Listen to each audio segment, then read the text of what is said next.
14th, this unit exam. Okay, so let's go back and finish excretion first.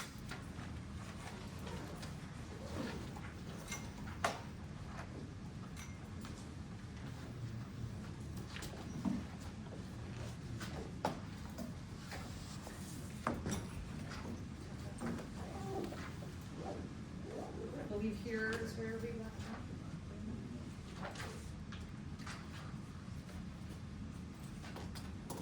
Okay, so when we're looking at more complex animals than the ones we've talked about so far, osmoregulation is a big deal. It means that the regulation through osmosis or the diffusion of water from an area of high concentration to low concentration, but throughout not only the body, but the cells. So osmoregulation, again, it's a big part of homeostasis, maintaining certain levels in the body, the tissues, the systems, especially in the cells.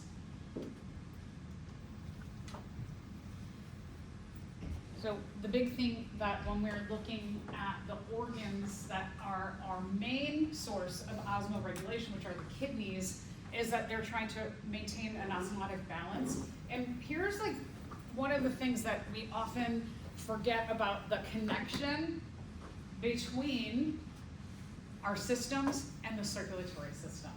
That the kidneys, what their big job is to look at the osmotic content of our blood. The kidneys are a blood filtering system. So we have to just think like, oh, they're just filtering out the stuff in the body, right? And then they're creating urine, but what they are filtering from is the blood. And so there, again, is that connection between circulatory system and the system here. Okay, so kidneys. If we remember the other day looking at the pigs, the kidneys were on the lower back, kind of off to the side portion of our pigs. Our kidneys on us are about here.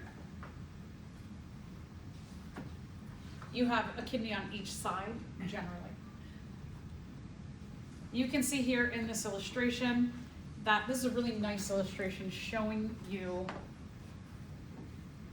the extension of the dorsal aorta, or the descending aorta, branching to the iliacs. Oh, not that. This. Okay, so that's the descending aorta and the split of the iliacs. And then next to that, you have the long extension of the inferior vena cava.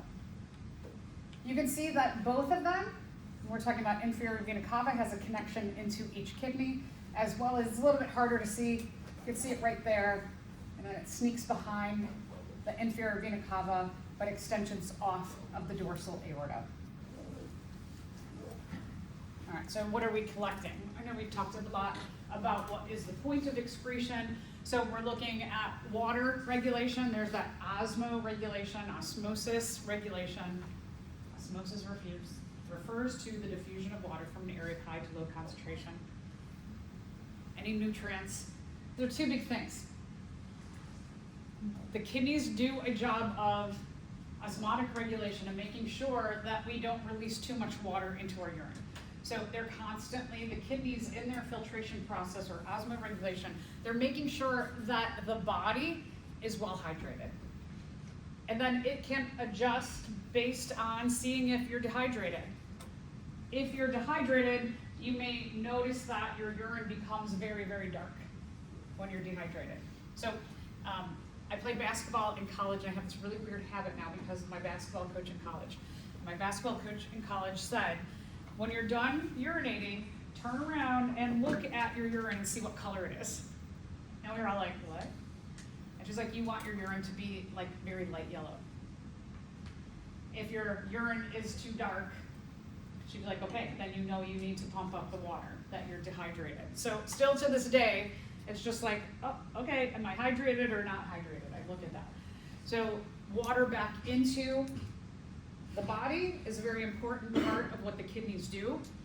The other thing is nutrients, and one of the most important nutrients in our body is glucose. So the kidneys are looking at nutrients, but very specifically, they're looking at glucose. And you don't want to just filter out glucose or other nutrients and energy sources. Those get put back into the blood. So these are two big important things. Keep us hydrated and keep us full of energy and nutrients. Toxic substances, that's one we might often think about in terms of urination, is that, yeah, you want to get rid of any toxic substances in our body, which include cellular waste, which can include excess vitamins. Some excess vitamins can be toxic to us. Otherwise, just too much vitamins. Like I mentioned the other day, vitamin C, if you take a multivitamin, it often has way too much vitamin C than you need. Just in case you have a day where you might need a little more vitamin C, any of that vitamin C you don't need, you urinate out. Salt's an interesting one. Salt is one of these things in our body where you need salt. It's very important. Too much salt's really bad. But we need salt, Na and Cl. We need salt in our body for various metabolic processes in our body. Hormones, we'll talk today. We'll start talking about feedback systems. That in a feedback system, we'll talk about a feedback system here in the kidneys, that the kidneys are constantly monitoring the blood for all of these things. And if specifically the kidneys determine there's not enough water in the blood, it is going to send a signal up to the hypothalamus, who's going to send a signal to the pituitary gland, who's going to send a signal back to the kidneys, and then specifically portions of the filtration parts of the kidneys and the nephron to say, do a better job of putting water back into the blood. And so we have a feedback system here. With those feedback systems, you have a hormone made to a hormone made to a hormone made. These are the contact mechanisms of the hypothalamus releases a hormone and tells the pituitary, hey, release a hormone, and the pituitary releases a hormone, and that travels through the blood, and it tells the kidneys, do this job, and that's another hormone. So those hormones, we don't want them just kind of floating around in our body once we maintain our homeostasis. We want those to be expelled or excreted from our body so that we don't keep putting water back into our blood, because then we can get overhydrated, and we don't want that either. So we have a feedback system there. So hormones that we don't need, once you go through your feedback loop and homeostasis or the set point is retained, then we want those out of our body. And then also, again, mentioned water twice here, really important. Okay, so let's talk a little bit about urea. I know I like to read the health, science, environmental, biology news to see, like, what's one, what kind of new discoveries are out there, and two, I always like to see what's trending in the news. Right now, I've seen so much about protein. Gotta get them on protein. It's like there's cycles of what's, kind of like important in the like general media. And protein's been making its way back into the general media, and we're seeing a lot of emphasis on gotta get enough protein. Protein, in terms of the amount of protein that you should get, it is your weight in kilograms. So whatever your weight in pounds is, divide that by 2.2, and then times it by 0.08. So if you were like curious, like how much protein should I be getting, there is a calculation.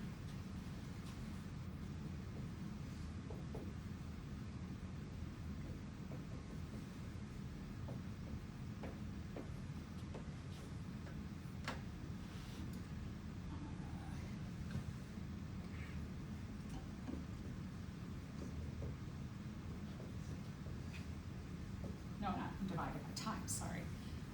That one is times.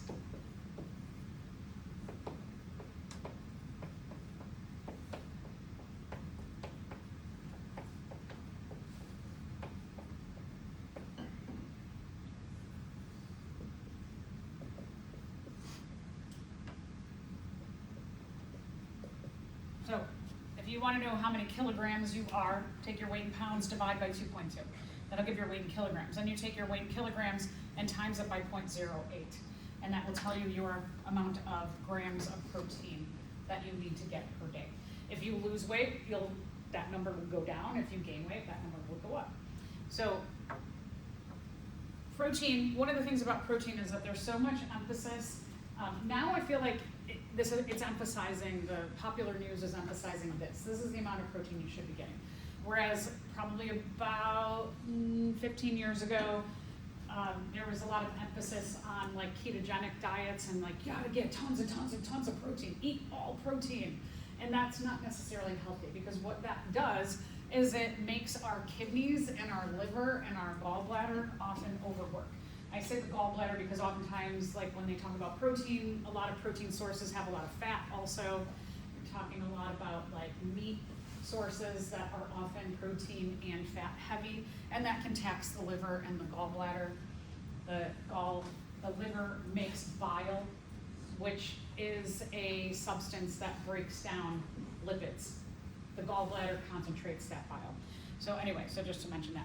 Okay, so this emphasis of protein. One of the things about protein is that proteins are a monomer group of biomolecules. Proteins, when they get broken down, when they go through the process of hydrolysis, they get broken down into their monomer groups, which are amino acids. Amino acids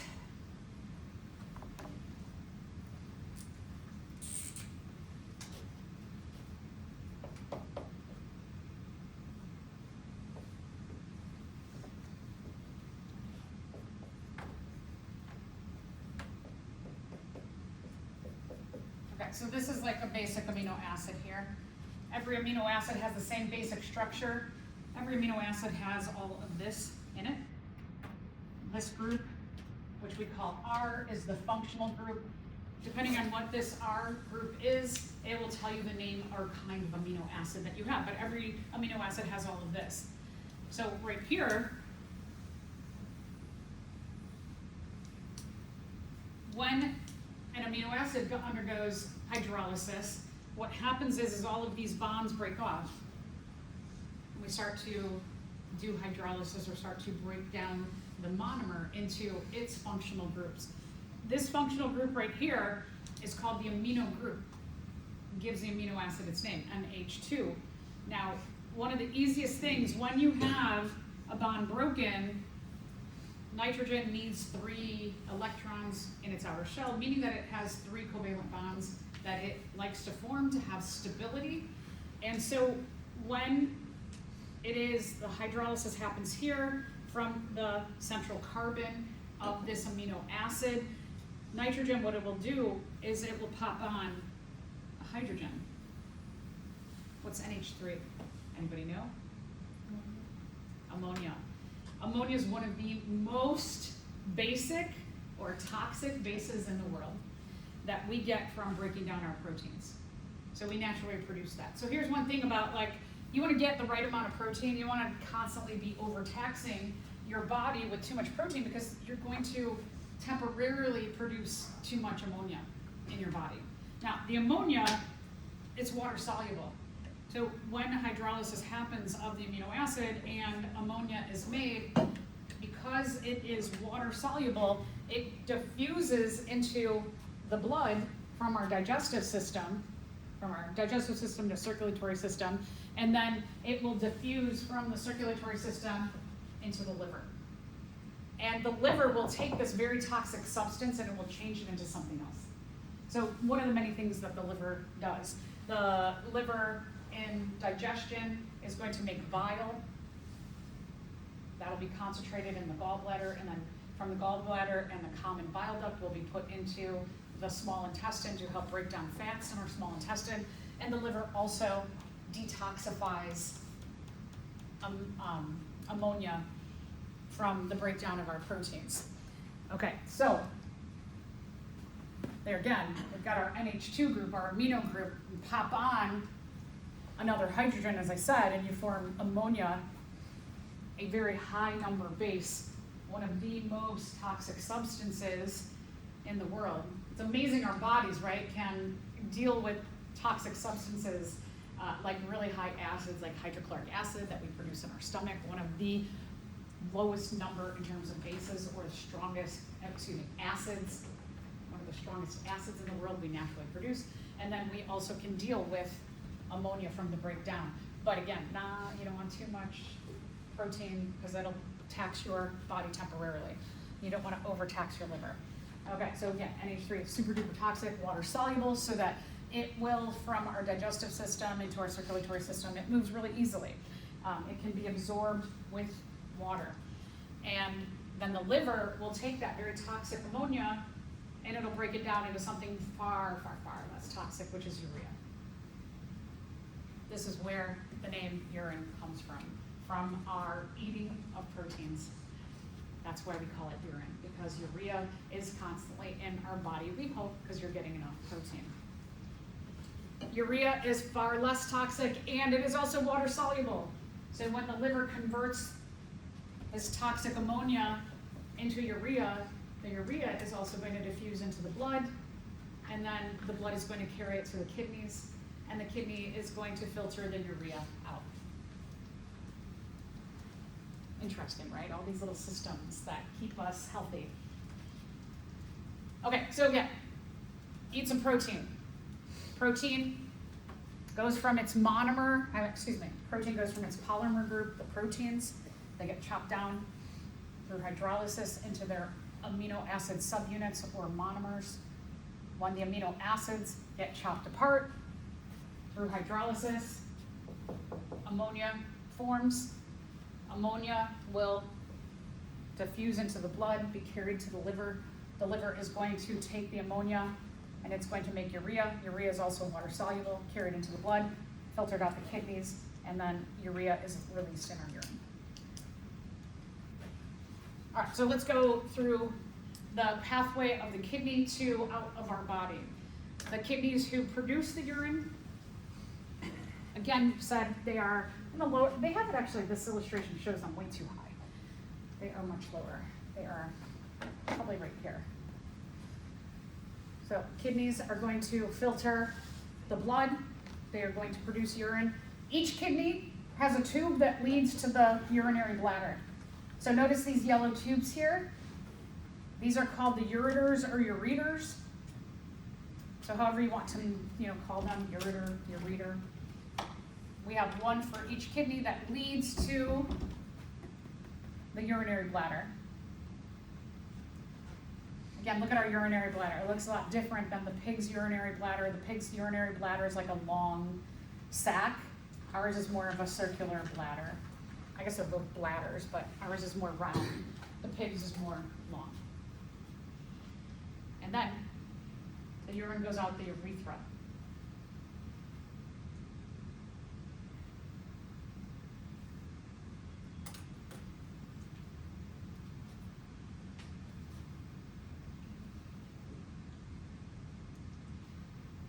All right, let's talk about the filtration systems within the kidneys. The kidneys are not just the filter. If you remember talking about the lungs, the lungs have tiny, tiny, tiny little sacs called alveoli.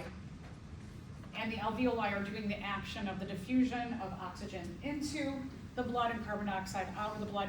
Here, when we're talking about the kidneys, they are packed with little tiny filter systems called nephrons. So the nephrons, we have millions of nephrons in each kidney, millions of these little tiny filter systems. Each nephron that we have millions of look like this. So each of our nephrons, millions of these packed inside of your kidneys. And this is a very complex structure that does, at every single little kind of turn here, they do different functions.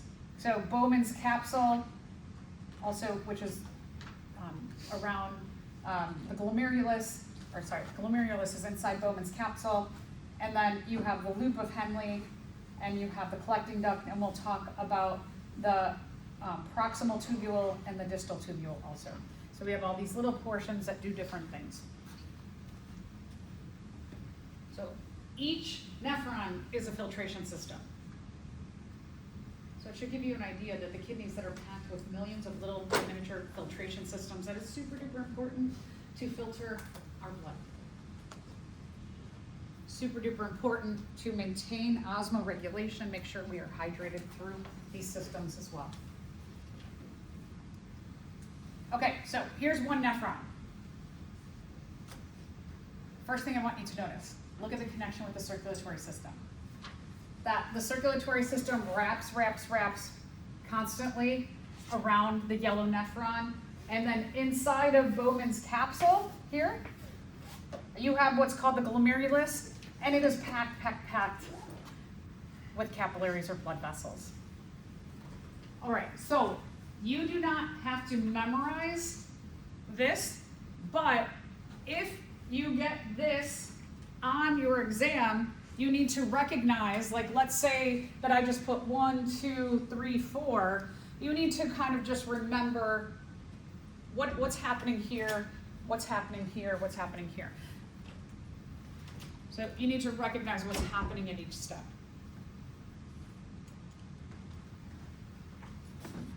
In this area right here, in Bowman's capsule and the glomerulus, this area that has tons of capillaries in it, it basically takes everything it can out of the blood, out of the plasma.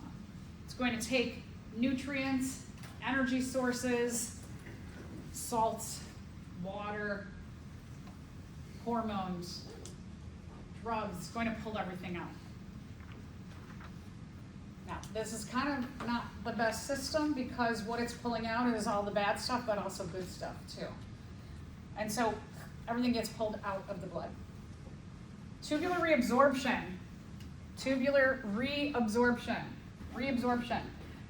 Because everything gets pulled out here, the tubular reabsorption, this is called the proximal tubule. It's in the closest proximity to the beginning of the nephron. It is going to put back in good stuff. It's going to put water back in. It's going to put glucose and other nutrients back in. So take everything out, put the good stuff back in. It's also going to do a job of, it's going to take some of the drugs and other toxins. It's going to further pull out of the blood. This part here, the loop of Henle, the main job of the loop of Henle is to put salts and water back into the blood. Proximal tubule. Tubular secretion. It's going to take even more toxins out of the blood to help you secrete those things out of the blood. And then you have this last portion, the collecting duct, and the job of the collecting duct is, let's quadruple check that we have taken as much water out of the blood, out of the urine and put it back into the blood. So super hydration here. They're like, let's not pee out all the water that we need. It's going to check how much water do we need. So again, big osmoregulation here in terms of the collecting duct. All right, so urine gets very, very concentrated, meaning that we don't want a ton of water. If there's a ton of water, the urine will be less concentrated. Concentration of our urine is controlled by a feedback loop.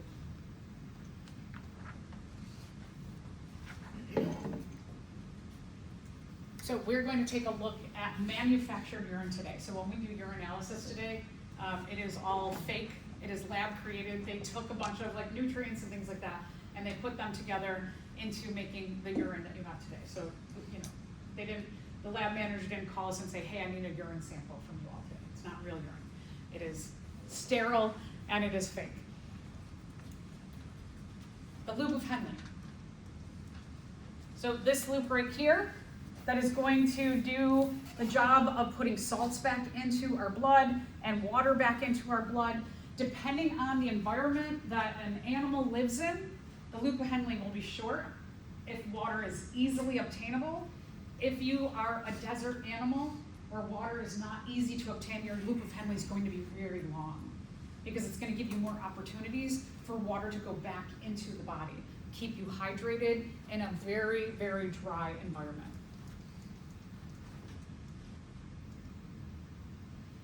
So the idea of this whole, like the loop of Henle, plus just in general urine collection or excretion in our body is that you want osmoregulation on the forefront so that you do not get rid of water that the body really, really needs.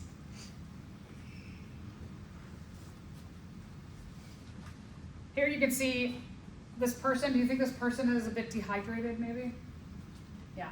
This urine is very dark. So this would indicate that this person is probably a bit dehydrated because the water's getting put back in and this is getting highly concentrated with nutrients and hormones and salts and toxins and waste products. So all of that's getting urinated out and very concentrated. Less water here, concentrated everything else, more water back into the body.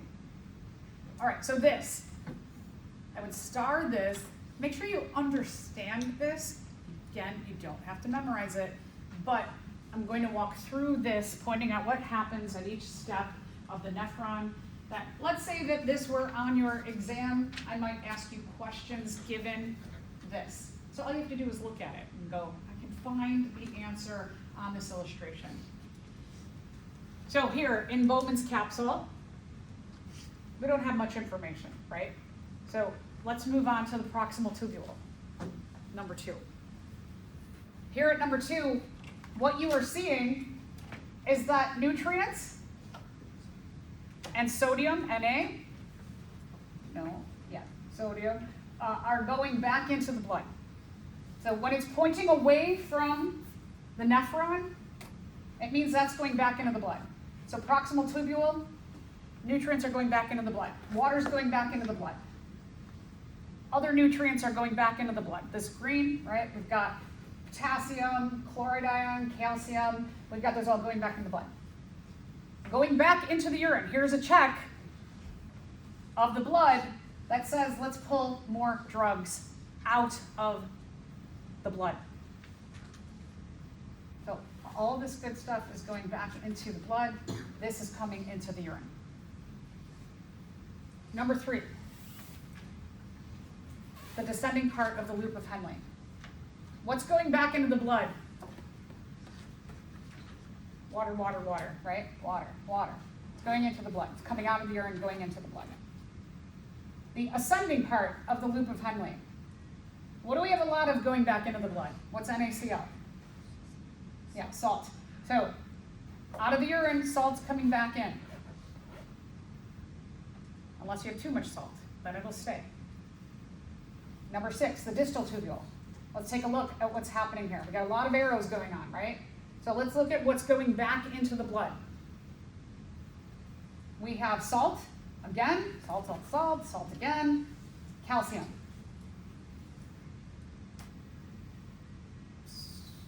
What's HCO3?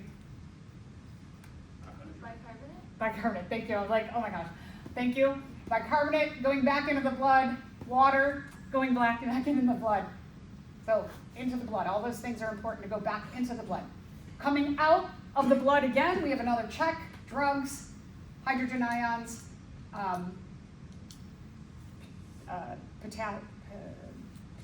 K, what's K? Oh my God. Potassium, oh my God, I'm losing my mind today. Yes, all these things. Okay, so those are going back into the urine. Another check, right? Check here at the proximal tubule for drugs, check here at the distal tubule for drugs. Now let's look at 7 and 8. Let's see what's going back into the blood. Water, water, water. Urea is important. We need a little bit of urea in our body, so we might see that some of the urea goes back into the blood.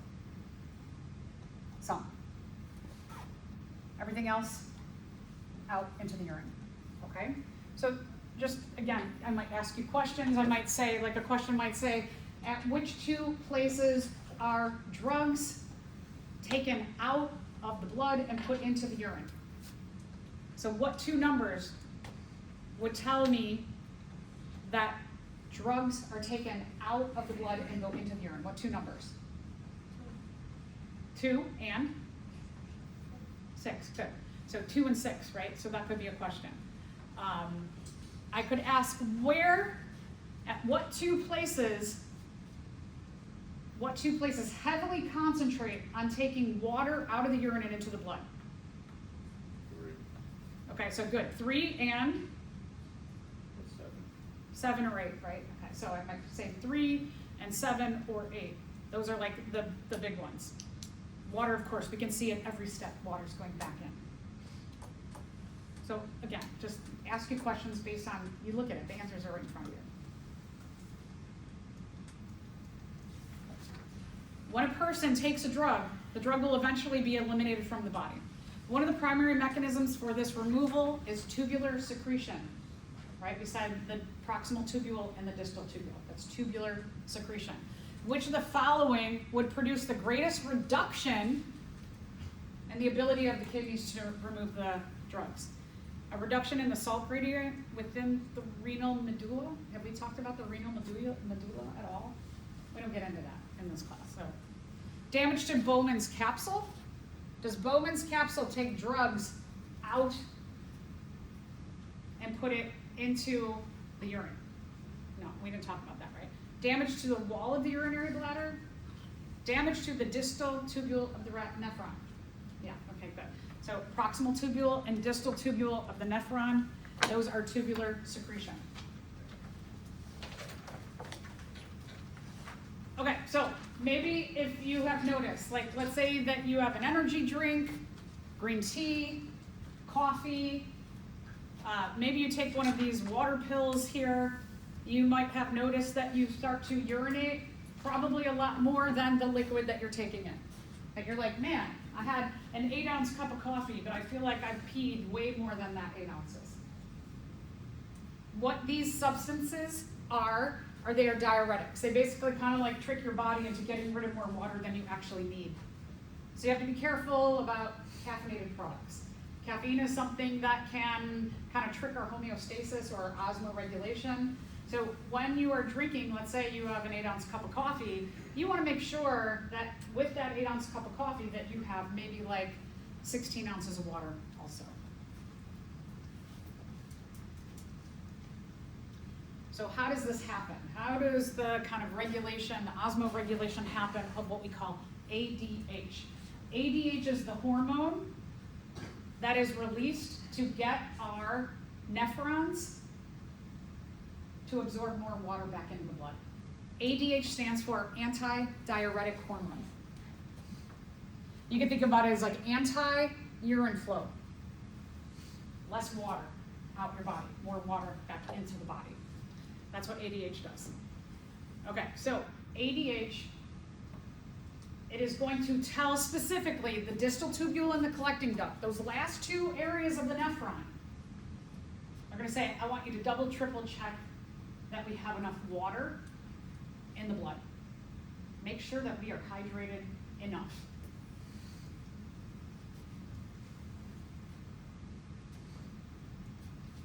Okay, so let's look at this process in a little bit more detail here to get maybe when you're dehydrated, concentrated urine, more substances in your urine and less water. So a very hot day. Oh, they're coming soon, they're coming soon. All right, so on a really, really hot day, we sweat a lot more. And when you sweat a lot more, this is going to be more important for your blood to be looking at the osmotic regulation because you're not just urinating out water, but you're losing it to your environment. In our brain, because the blood is in contact with every cell in the body, including the cells of the brain also is doing a monitoring of all the systems in your body. And so not only does the kidney do osmoregulation, but the brain also does osmoregulation. The brain is like, let me make sure that the blood has enough water in it. And in one of the things, look at this little tiny structure here, little tiny structure in your brain, the hypothalamus, does a lot of checking of most of our systems in our body. The hypothalamus is going to check and make sure you have enough water in your blood. If the hypothalamus detects that your osmoregulation is off, that you do not have enough water in your blood, the hypothalamus is going to release a hormone that is going to diffuse across here to the pituitary gland, even smaller. And generally what we find is that the hypothalamus is the checker. Hypothalamus is like, I'm looking at all this stuff. And when something goes wrong, the hypothalamus is like, uh-oh, I see something wrong. It releases a hormone to tell the pituitary gland, now it's your turn. You release something, and you're going to tell this to do that. So we often see, and when we talk about the reproductive system, that the hypothalamus is going to tell the pituitary to do something, and then the pituitary is going to release something to tell something else to do something. They usually work in tandem together. So hypothalamus, checking the blood. If you're dehydrated, it says, hey, pituitary, what I want you to do is I want you to release ADH. The pituitary releases the antidiuretic hormone. It diffuses into the blood. It's carried through the blood to the kidneys. In the kidneys, as all this filtration is happening, remember, there's a lot of capillaries that are wrapped around this, that the ADH is going to say here at the distal tubule and here at the collecting duct. Let's do a double, triple, quadruple check that we put water into the blood and not out the urine. And that ADH is going to tell distal tubule and collecting duct, make the urine more concentrated with less water. So cool, right? All these little checks in our body. Oh, okay. Oh, that's it. That's it for the urinary system. Yeah. Can you go to the previous slide? Okay, I'm sorry. So today, you'll have 5 different samples of fake urine representing patients. You can, if you want, you can test your own urine. So if you want to in lab, you can get, we'll have cups, sterile cups that you can take to the restroom, and then you can collect your urine and then bring it back. If you want to do that for yourself, you can earn 1 extra credit point on this lab. So up to you. I think it's kind of cool. I know a lot of people are like, but up to you. Totally up to you. Isn't it ADH, like released in our sleep? Is it what? Isn't it the hormone ADH released, when you're sleeping? So you don't eat? Yeah, right, yeah. You often, because when you're sleeping, like I talked about the other day, the air is really dry, right? When we're thinking about respiratory systems, that respiratory systems need to be moist. And so you are breathing dry air all night without drinking while you're sleeping, right? Who's drinking liquid while they're sleeping? Nobody, right? You're kind of doing quote unquote nothing. And so you're breathing out water into an area of high concentration to low concentration in the air. So yeah, your body is releasing ADH because it's like you're getting dehydrated over the course of the night so that you don't get too dehydrated. Yeah, great, awesome application. All right, let's talk about the endocrine system. So endocrine system, it's really nice to go right after the urinary system because we just talked about a hormone that helps to make sure that we have good osmoregulation.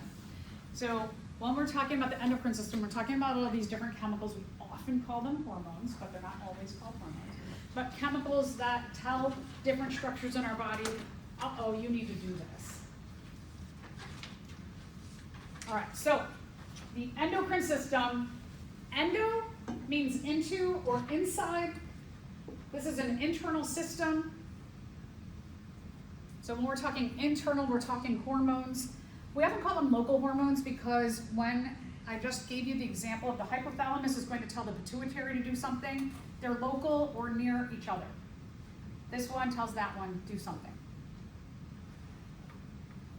The hormones say hypothalamus releases a hormone, and that hormone, it stimulates the pituitary to then release a hormone. So we have these chain effects that happen, or what we call feedback systems.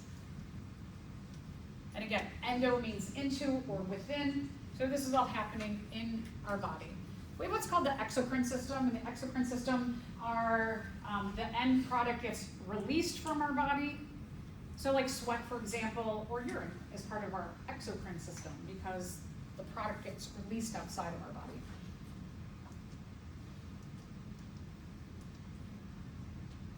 Hormones can be made by, we often think that a hormone is made by a gland, but it can be a cell, it can be a tissue, it can be an organ. It's not always just a gland. All right, what is going to transport the hormones of the endocrine system? Yeah, the blood. There's the blood again. So every single one of our systems relies on the blood for something major to happen. Back here. Remember, we started this unit and I showed you, the first thing I showed you was this picture. Your circulatory system is in contact with every single cell in your body. Amazing.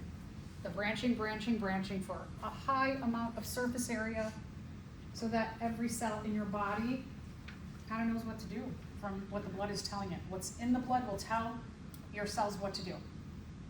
Will give your cells what they need. So those capillaries.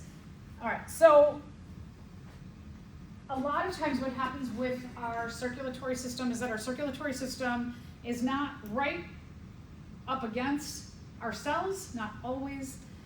There's usually a little bit of spacing between a cell and the circulatory system, and so that little space in between is called the extracellular areas or interstitial spaces, just so you know that it's diffusion from the blood, high concentration of something in the blood, to low concentration in the extracellular or interstitial area, high concentration there to low concentration in your cells. Not always cell to circulatory system, so just to point that out. Then again, the blood. Blood's going to be the carrier.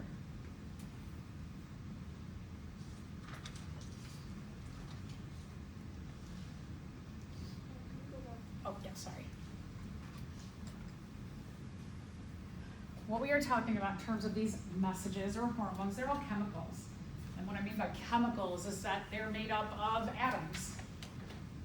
An conglomeration of atoms in different ways make up different substances, like a protein or a hormone. All right, let's go back to this idea of receptors. When we talked about the immune system, what we said was that, for example, we have our MHCs, right? Our major histocompatibility complexes. And those are receptors on the surface of our cells that for each of us, it identifies us as an individual. We also have receptors that identify us as humans. Maybe our species receptors look like this, and we know that they fit together.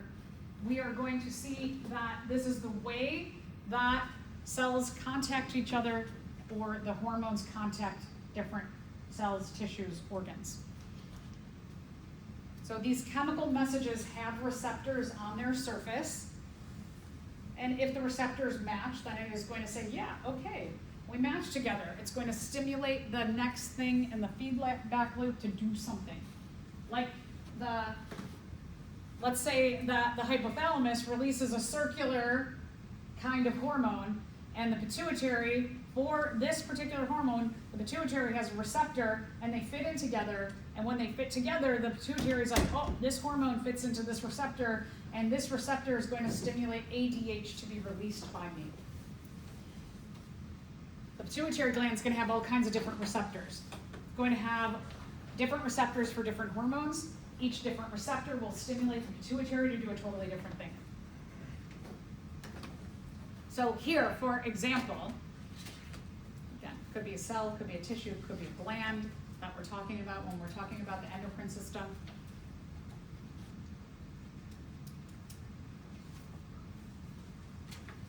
Let's say we're talking about a hormone that is going to stimulate a muscle in our body to do something. That hormone goes from the blood into the interstitial or extracellular area, and then in that area is going to bind with a receptor on the next thing in the chain. We're going to talk about a muscle in this case. The muscle has a target on it. So let's say it started with the hypothalamus to the pituitary to the blood to a particular muscle.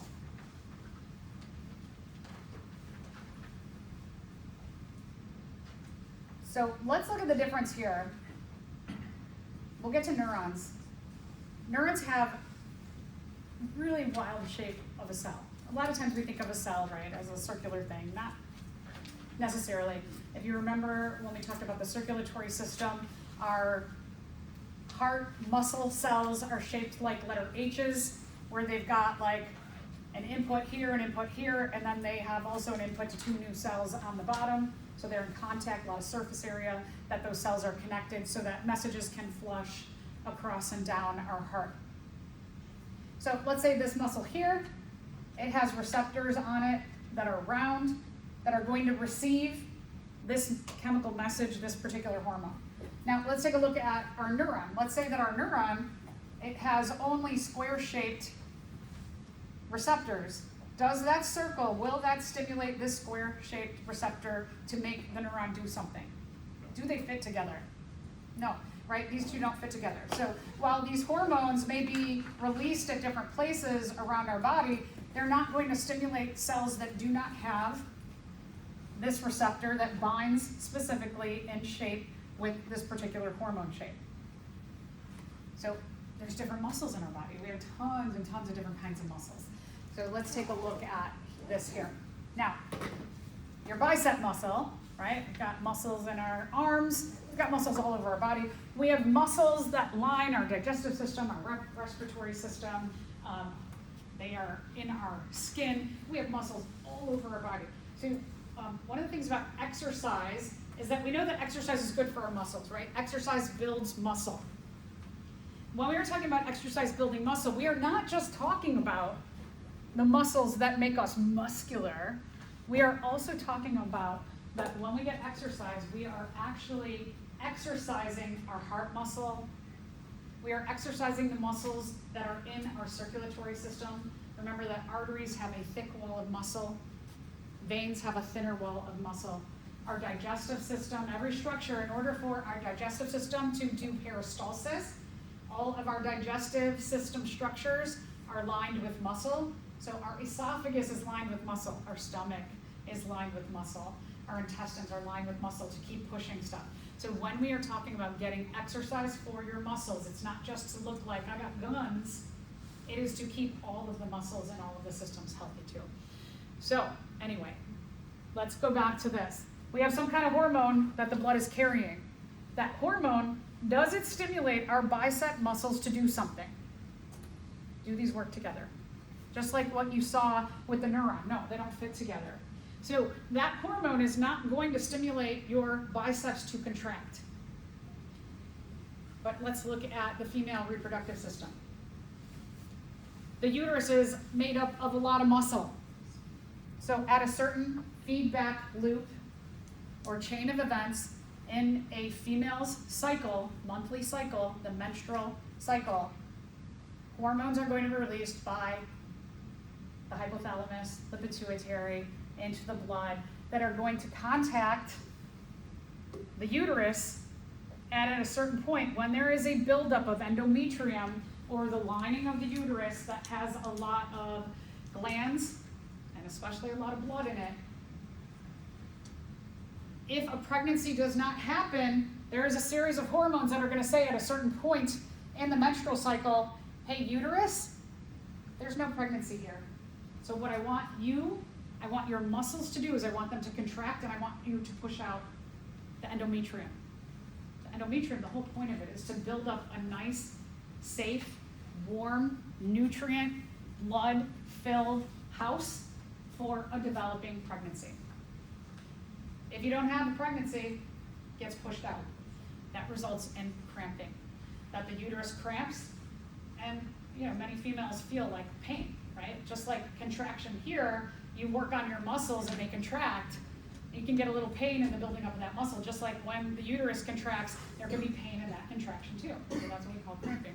And the point is that you have a hormone in the chain of events of the hypothalamus to the pituitary to the uterus to say, no pregnancy. We have monitored that there is no pregnancy. We're going to push out the endometrium so that we can get rid of that endometrium. It's getting kind of old now, and we want a new one in case next month there's a pregnancy. So we don't have some old crusty blood, nutrients, energy sources that have been broken down. So every month it gets a fresh one in case there's a pregnancy that happens. So you can see on the uterus that the cells of the uterus, muscles, look at that. That hormone particularly fits those receptors which are going to stimulate that uterus to contract and push out the endometrium. It's so cool, right? Just these little subtleties. I love that we have such complexity in our bodies, in our tissues, in our cells, that just rely on such simple concepts. Diffusion, matching of receptors, and their hormones. Okay, so let's look at, here's some hormones. We're not gonna go through all the hormones in the body, but we'll just mention a few. We talked about ADH, right? We just talked about antidiuretic hormone, and that's the controlling of osmoregulation in our blood and into our urine. Other things, growth hormones. Insulin is a hormone. We have insulin and glucagon. Those two monitor how much glucose you have in your blood. People who do not have, someone who has diabetes, for example, and their pancreas, which produces insulin and glucagon, they can't monitor that with a regular production of insulin, so they have to get regular insulin input, shots or pump or pills. Adrenaline is one. Adrenaline is really funny. Adrenaline can make us trick our bodies into exceeding the limitations of our body in certain times. So like when you get into finals week, that week before, and finals week as well, you get a lot of adrenaline being pumped. You are going to study a lot more, sleep a lot less, right? So your body is doing things that it really shouldn't be doing, and you get a lot of adrenaline. The other thing too is that once your body, think about like those 2 weeks that going into finals and finals week, when you're just like maybe sleeping a lot less and you're a lot more anxious and nervous, the week after that, are you usually exhausted? Yeah, so when we have times where we pump up a lot of adrenaline and it makes our body able to do things that it really shouldn't be doing, it causes exhaustion. So then you have to deal with kind of like, okay, now I need to rest and make up for those last couple weeks. Or if you ever get into like a car accident or a loved one goes into the hospital, right? You have a lot of that adrenaline pumping that usually after that point you feel like there's exhaustion because your body's like, okay, now I'm gonna make you rest because you've been doing things that are way too much for our homeostasis. We will focus a lot in the next couple chapters on testosterone and estrogen and look at the reproductive system feedback loops. Okay, so this is a little bit more comprehensive idea of different hormones that are in our body. This isn't a fully comprehensive picture though, but what I want you to look at is look at when we're talking about the brain, and especially like I mentioned, the hypothalamus and the pituitary gland. Look at all they do. They do a lot. So just those two little structures in our brain are monitoring systems in our body and then stimulating these feedback loops to happen.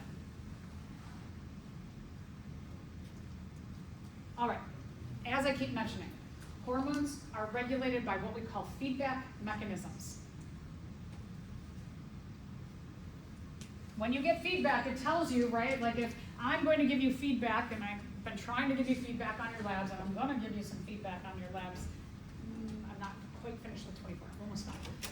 Probably on Tuesday, I'll give you some good feedback that's going to tell you, feedback says, do this, okay? That's what our bodies are doing. Is in these feedback systems, they're saying, hey, you're gonna do this. So right there in the name, it tells you it's a mechanism or a means of doing something differently. Most of our feedback systems are what we call negative feedback.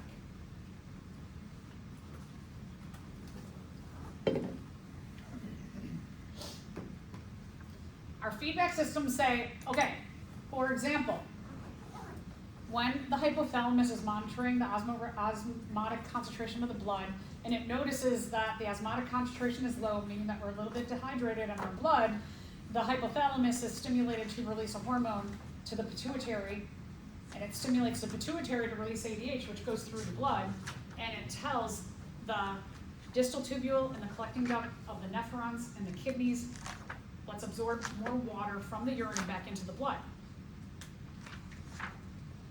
Should we constantly keep doing that? Should we keep taking water out of the blood, out of the urine and into the blood? Could we get overhydrated in our bodies? We actually can. And so we don't want that either. We want a nice homeostasis. We want to maintain the right amount of osmotic concentration in our bodies. So that ADH, eventually, the ADH, it's only going to be released until that osmotic concentration is met, which means that the collecting duct and the distal tubule, when the osmotic concentration is back to where it should be, they're going to release something that goes back through the blood and contacts the first one in the chain, the hypothalamus, and it says to the hypothalamus, stop. we're gonna stop all this. Don't release any more hormone to tell the pituitary to release ADH because we're good. So this is what we call negative feedback. Go through the chain, and the last one in the chain tells the first one in the chain, stop. Don't do anymore. We're good. Negative feedback means one loop happens and then we stop. We get back to our homeostasis or we get back to our set point. The last one inhibits the first one from doing any more.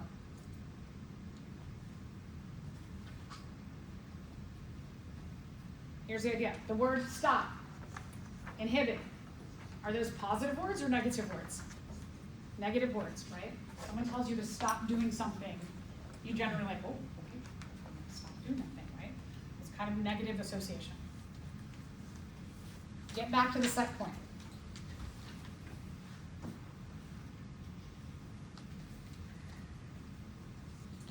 Negative feedback is the most common kind of feedback in our body. It takes energy for us to create all of these hormones in these chains. So we are expending energy.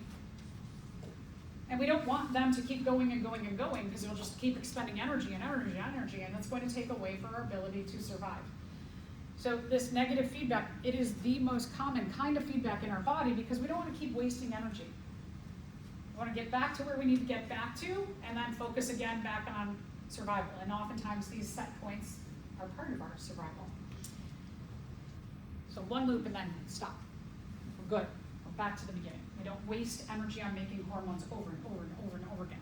However, sometimes we have things in terms of our survival that we get to the last one in the chain, and the last one in the chain says, we are not even close to being here yet. We are not close to the set point. So the second kind of feedback loop, less common, is positive feedback.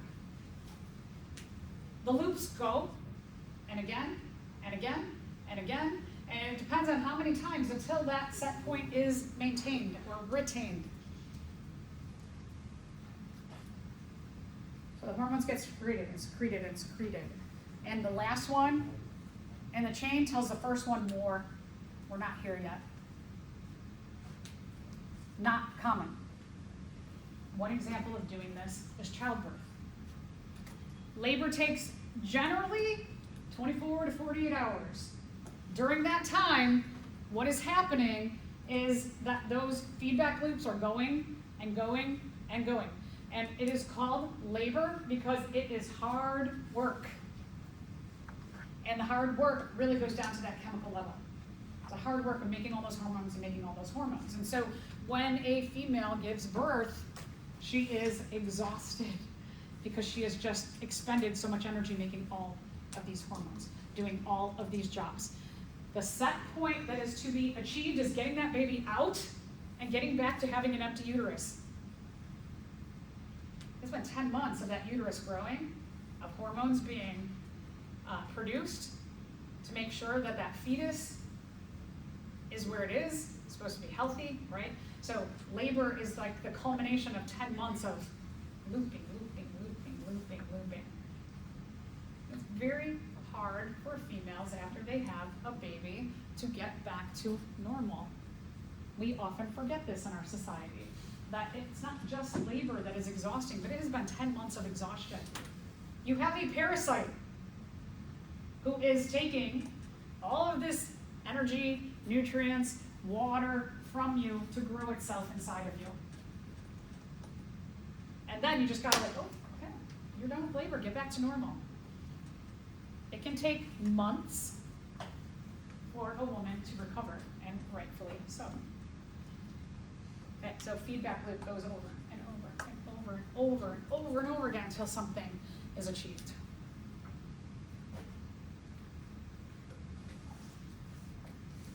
Another feedback loop is puberty. Puberty takes days or years. It takes years, right, for a human to sexually mature. And that's why children, when they go through puberty, can be exhausted and act out. They often compare the puberty phase of development to the toddler phase. That there are so many hormones and so much growth happening that there are tantrums because all these hormones make you off. It's also why at the puberty phase that teenagers often need more sleep, that they are exhausted. Again, very parallel to what happens in that toddler phase. So much growing is happening. So in puberty, like kids are basically giant toddlers. You know, all these things, like it's like we don't contextualize and think about chemically how exhausting parts of our lives, phases of our lives are.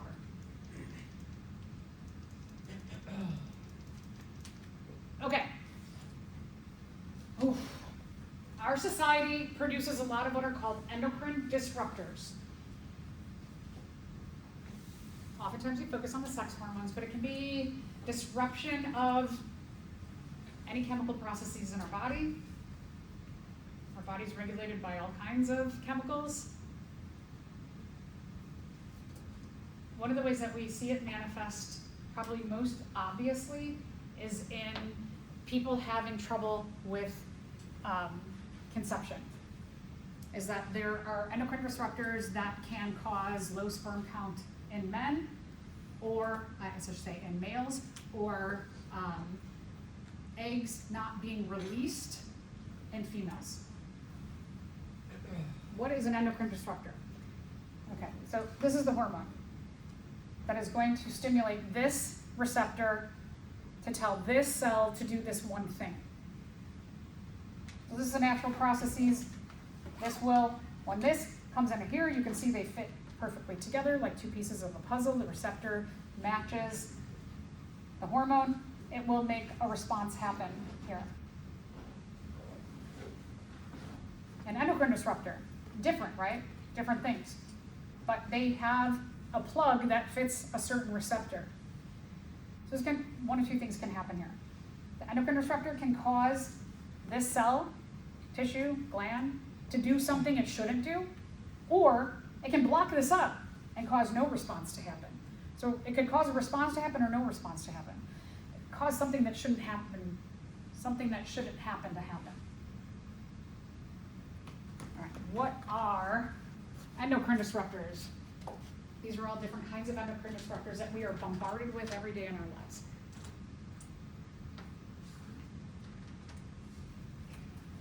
Whew. In the United States, we have a lack of regulation of endocrine disruptors. Here's a big list, right? A lot of these things are regulated, for example, in Europe. Let's say that you have a kind of shampoo that is sold in Europe that is also sold in the United States. You can see that the labels on the front look exactly the same. They look like exactly the same product. You flip it over and you look at the ingredients and they're totally different. Because Europe regulates a lot of things here that the United States doesn't. And why do we not do it, but they do? Europe has this philosophy of, if we suspect a chemical can possibly cause damage, let's take it out. Let's be cautious. The United States, we have a different philosophy. Until this thing is proven to cause damage, let's just keep it in. And we might suspect that it causes damage, but they're like, let's wait till a whole bunch of studies come out before we pull it out. That's not good for us. We've seen deregulation of these processes, especially in the last 10 years, 12 years. A lot more of it. All of these things that are in our daily products are causing acceleration of diseases like diabetes, like heart disease, other diseases. Autoimmune disorders are on the rise. Fertility issues on the rise. Cancers are on the rise. There are connections, suspicions of all these things to all of those issues. But again, until it's proven, the United States is like, well, we really want to prove it. And not only do they want it proven, maybe in one study, but they want multiple studies done about it before they do anything.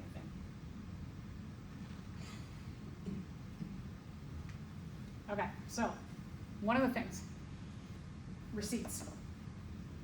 One of the things I really like about like the last, I don't know, maybe like 8 years about is that we're getting the option of when you go to like the grocery store. Like, for example, I don't shop at Whole Foods very often, but there's very specific things, like there's a granola my son likes and it's pretty inexpensive, so we go there, we get his granola. And when I go to check out, I have the option, because I have an account with Whole Foods, it will send my receipt to there instead of printing out a receipt. So I don't have to touch the receipt anymore, right? A lot of times I have the option to have that receipt electronically sent to me, and every time I have that option, I'm like, yes. Because receipts have a high amount of BPA on them, bisphenol A. Bisphenol A is a known endocrine disruptor. Again, still on our receipts, most receipts have it. There's a certain printing kind of receipt. There's one kind that you can have printed that doesn't include the BPA, but most stores, because it's cheaper, they do the BPA route. When you hold on to a receipt like that person there, what happens is the BPA is absorbed into your skin by 300%. Skin is super duper thick. Skin is supposed to be a barrier, right? It's part of our non-specific external barriers. The reason why skin, we have so many layers, is the protective mechanism against stuff like all of this. However, we know that BPA, it immensely gets absorbed through our skin, which is really crazy. So my encouragement to you is don't take receipts, or if you get a receipt, immediately fold it up, put it in your pocket, put it in your wallet, put it in your bag, wherever you're gonna put it, just try not to touch it very much. If you work somewhere where you are handing receipts constantly, wear gloves. A lot of people don't know this. Okay, let's talk about things that are transported around our world in trucks, right? So we've got all this stuff that gets transported around our world from one place to another place. When you have metals, often metal cans are lined with some kind of plastic coating, so the thing inside of the can doesn't touch the thing, the actual metal, because metals can be absorbed into whatever's in those things. Plastics have often BPA, BPB, BPDEs. There's a variety of other B things in there that are known endocrine disruptors. And one of the things about all of these transport mechanisms, stuff that all of our things are transported in, the containers, is that when they get warmed up, they start to leach all of these chemicals into the item inside.